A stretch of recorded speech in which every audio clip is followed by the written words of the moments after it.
America అధ్యక్షుడు blame game ఆడుతున్నాడు. Oman తీరంలో నౌకలపై జరిగిన దాడిపై మాట మార్చారు. అమెరికా ఆ దాడులు చేయలేదన్నారు. భారత నౌకలపై ఇరానీ డ్రోన్లతో దాడులకు తెగబడిందని, అది ఎంత మాత్రమూ ఆమోదయోగ్యం కాదని ట్రూత్లో పోస్టు పెట్టారు. రూల్స్ ఉల్లంఘిస్తూ ఇరాన్ నుంచి చమురు రవాణా చేసేందుకు ప్రయత్నించినందుకే ఆ నౌకలపై దాడి చేశామని అమెరికా సెంట్రల్ కమాండ్ అంతకుముందే ప్రకటించింది. అయినప్పటికీ ట్రంప్ ఇప్పుడు అందుకు భిన్నమైన ప్రకటన చేయడం వివాదాస్పదమైంది.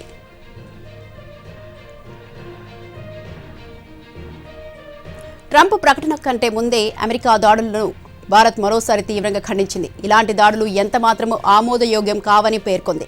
ఢిల్లీలో అమెరికా దౌత్యాధికారిని పిలిచి మరీ క్లాస్ పీకింది.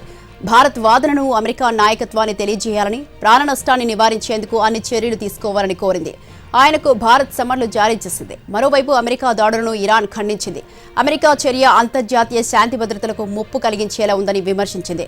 3 భారతీయుల మరణానికి అమెరికాను జవాబుదారీగా చేయాలని ఇరాన్ డిమాండ్ చేసింది.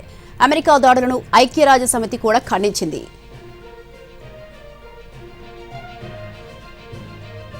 ఈ ఘటనపై అమెరికా విదేశాంగ మంత్రి మార్కో రూబియోతో భారత విదేశాంగ మంత్రి జైశంకర్ మాట్లాడారు.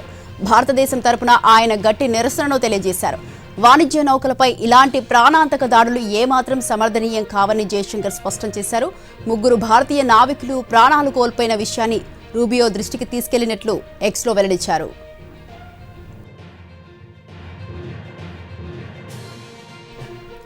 అమెరికా దాడులపై ప్రధానమంత్రి మోదీ స్పందించాలని రాహుల్ గాంధీ డిమాండ్ చేశారు. ప్రధాని రాజీ పడ్డారని, అలాంటి వ్యక్తి భారతమాత బిడ్డలను రక్షించలేరని ఎక్స్లో పోస్ట్ పెట్టారు. 3 చనిపోతే ఒక్క మాట కూడా ఎందుకు మాట్లాడలేదని ప్రశ్నించారు. విదేశీ శక్తులు భారతీయులను హతమారిస్తే ఒక్క మాట కూడా ఎందుకు మాట్లాడలేదని పోస్టులో రాసుకొచ్చారు.